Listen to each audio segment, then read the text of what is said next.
America అధ్యక్షుడు Donald Trump, space X అధినేత, ప్రపంచ కుబేరుడు ఎలన్ మస్క్ మధ్య వివాదం రోజు రోజుకు ముదురుతోంది. నిన్న మొన్నటి వరకు చెట్టాపట్టాలేసుకుని తిరిగిన ఈ ఇద్దరు ఇప్పుడు ఒకరిపై ఒకరు కత్తులు దూసుకుంటున్నారు. అధ్యక్ష ఎన్నికల్లో ట్రంప్ గెలుపుకు సొంత డబ్బును నీళ్లలా ఖర్చు చేసిన మస్క్ ఇప్పుడు అదే ట్రంప్ వైఖరిని తప్పుపడుతున్నారు. ఇటీవలే డోస్ శాఖ నుంచి వైదొలిగిన మస్క్ బహిరంగంగానే ట్రంప్పై సంచలన ఆరోపణలు చేస్తున్నారు.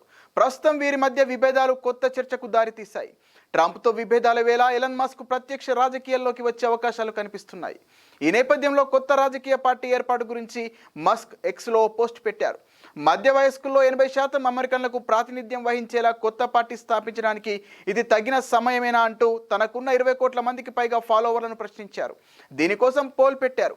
ఆసక్తికరంగా 80% మంది దీనికి అనుకూలంగా ఓటేశారు. 4 లక్షల మంది తన ప్రశ్నకు స్పందించారని, అందులో 83% మంది మూడో మధ్యస్థాయి పార్టీకి సానుకూలంగా స్పందించారని మస్క్ తెలిపారు.